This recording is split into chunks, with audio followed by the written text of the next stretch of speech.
ए madam जी तनी है बताई ना। अरे चल चल के अपना जगह बैठ के पढ़। ना जौले बताई ना न तौले हम अपना जगह पर ना जाए। अच्छा तो ना जाइबे ना तले है छड़ी खो। अरे अरे मारी भाई अरे का मैडम अरे मार के जन्म करो रे मारी बचर भाई अरे कैसन मैडम तो से कौवे का ना पूछा तानी का मारा। नमस्ते प्रधान जी। अरे जिया जिया ई बताओ ई लइकवा काहे रोवत है मास्टर रान। ए प्रधान जी ई लड़कवा घर जाने के लिए रो रहा है। अरे ना ये सोची ई मैडम ने नो हमके बड़ी मार मार लियो।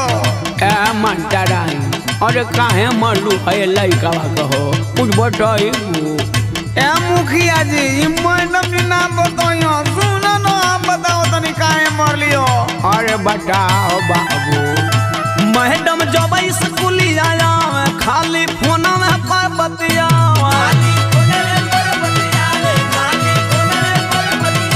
मैडम जब स्कूलिया खाली फोन में पर बतिया कथा गाधा पूछला तो डंडा देवेली कथा गाधा पूछला तो डंडा देवेली तया कनवाड़ी वाली मैडम सोमार के अंडा देवेली।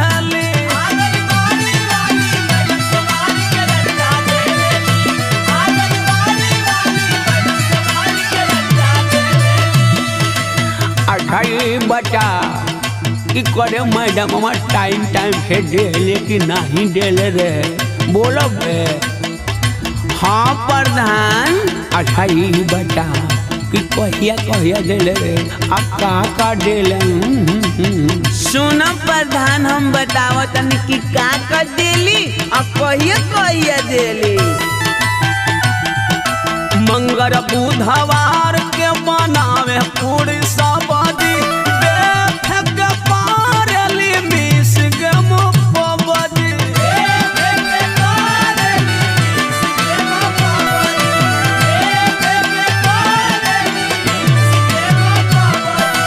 मंगल बुधवार के बनावे पूरी सब्जी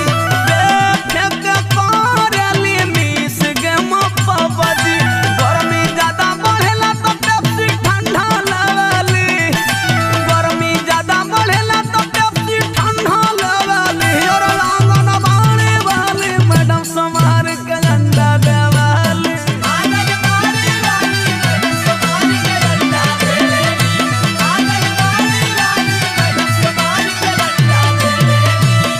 अच्छा ढंग तू बता कि मैडम तो के और का डेली रे। सुनिए प्रधान जी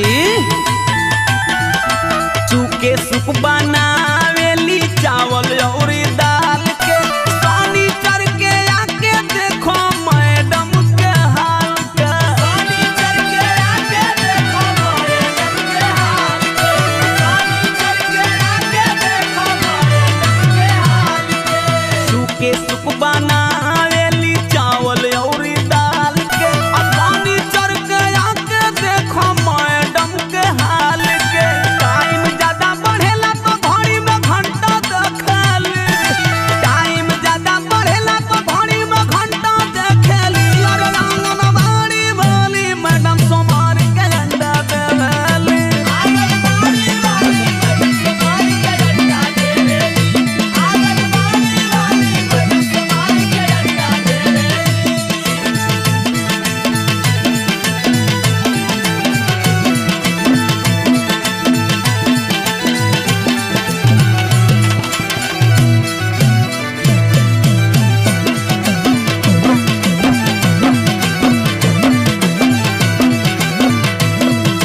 अच्छा ये बता कि आंगनबाड़ी वाली पढ़ाई वो पढ़े कि खाली तो के मरबे करे तनी बोल तो हम एक्सपायर प्रधान हई।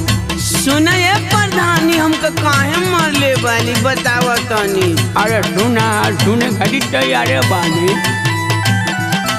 राजा बोलेश्वर इनकर कहीं कहवन लीला आवेली पढ़ावे तो हिलावेली जिला आवेली पढ़ावे तो हिलावेली